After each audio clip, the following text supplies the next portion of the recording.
जय जगन्नाथ जय गुरुदेव प्रणाम। लास्ट एपिसोड रे आमे आलोचना करथिले कालिदास तंकर स्त्रींकर अपमान सही न पारी से घंच जंगल को पलायन करथिले।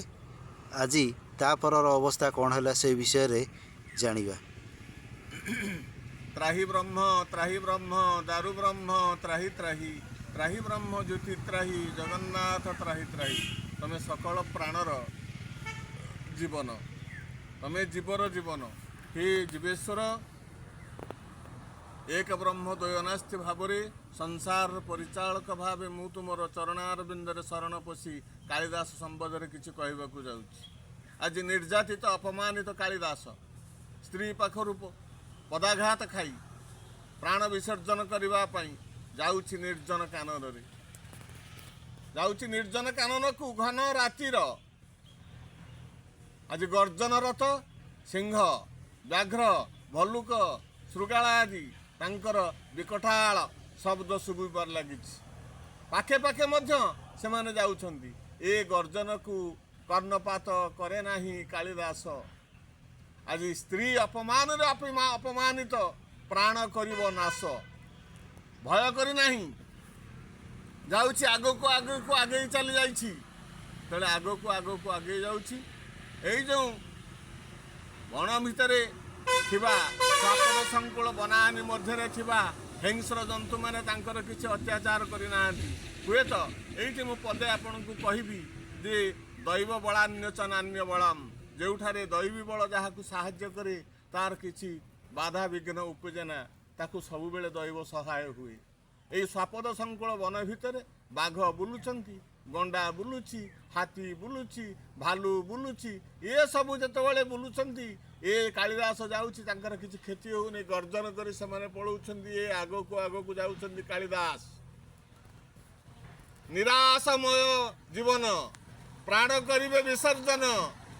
मनरे चिंता अछि नारीर अपमान केमिति करिवे विद्या लाभ ए चिंता करिसंती मूर्ख कालिदास। हठात जड़े नारी तांकू देखा देछि, बुढ़ीटे देखा देछि।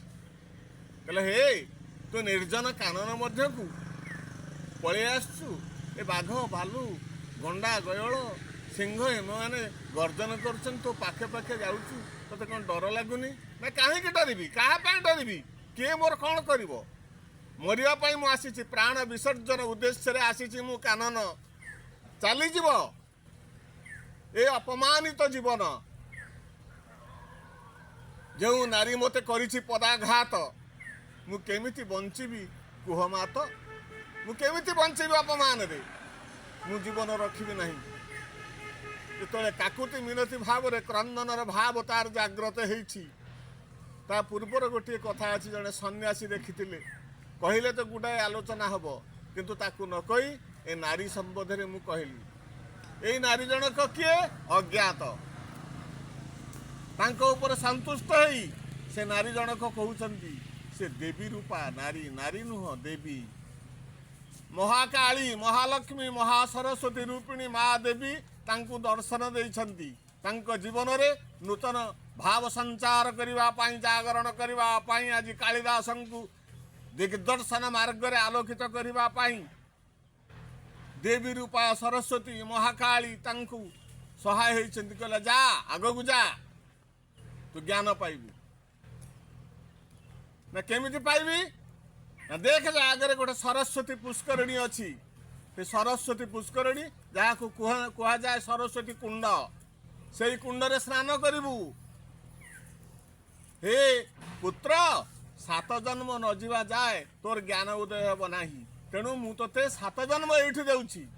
तेणु 7 जन्म तांकू माँ सरस्वती बा माँ काली तांकू 7 जन्म सेठी कराई तांकू तापरे स्नान शौच संस्कार करबा पाई सरस्वती कुंड बा सरस्वती पुष्करणी रे कहिसंती जा सेतरे स्नान कर। स्नान करिवो जहा पाइबो ताकू आनी देखेइबो।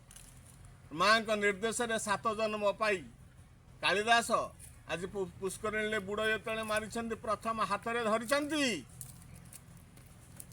मेंचे केदा ବା କାଦୁଅ ବୁଡ଼େଇ ଆଣି ଦେଖିଛନ୍ତି। ସରସ୍ୱତୀ ତାଙ୍କୁ କହୁଛନ୍ତି କ'ଣ ପାଇଲ ନା କେଦା, ନା ଫୋପାଡ଼ି ଦିଅ। ସରସ୍ୱତୀ କହିଛନ୍ତି ତାକୁ ଫୋପାଡ଼ି ଦିଅ। କାଳିଦାସ ତାକୁ ଫୋପାଡ଼ି ଦେଇଛି। ଯେତେବେଳେ ଫୋପାଡ଼ି ଦେଇଛି ପୁଣି କହିଲେ ଆଉଥରେ ବୁଡ଼। ପୁଣି ଥରେ ଆଉଥରେ ବୁଡ଼ ମାରିଛି। ପୁଣି ହାତରେ ଧରିକି ଆସିଛି। କ'ଣ ଆଣିଲ ନା କର୍ଦ୍ଦମ। ନା ଯାହା ହେଉ ଏଥର ସଂସ୍କାର ହେଲା। କାଦୁଅରୁ କର୍ଦ୍ଦମକୁ ଭାବ ଆସିଲା, ଜ୍ଞାନ ଉଦୟ ହେଲା। ତ ତାକୁ ଫୋପାଡ଼ି ଦିଅ, ଫୋପାଡ଼ି ଦିଅ। କାଳିଦାସ ତାକୁ ମଧ୍ୟ ଫୋପାଡ଼ି ଦେଲେ। ପୁଣି ବୁଡ଼ ମାର। ପୁଣି ଯେତେବେଳେ ବୁଡ଼ ମାରିଛନ୍ତି ସେଠୁ ସେ ହାତରେ ଧରିକି ଆଣିଛନ୍ତି। ସେଠୁ ସରସ୍ୱତୀ ପଚାରୁଛନ୍ତି କ'ଣ ହାତରେ ଆଣିଲ ନା ପଙ୍କ। ନା ଏଥର ଜ୍ଞାନ ଉଦୟ ହେଲା।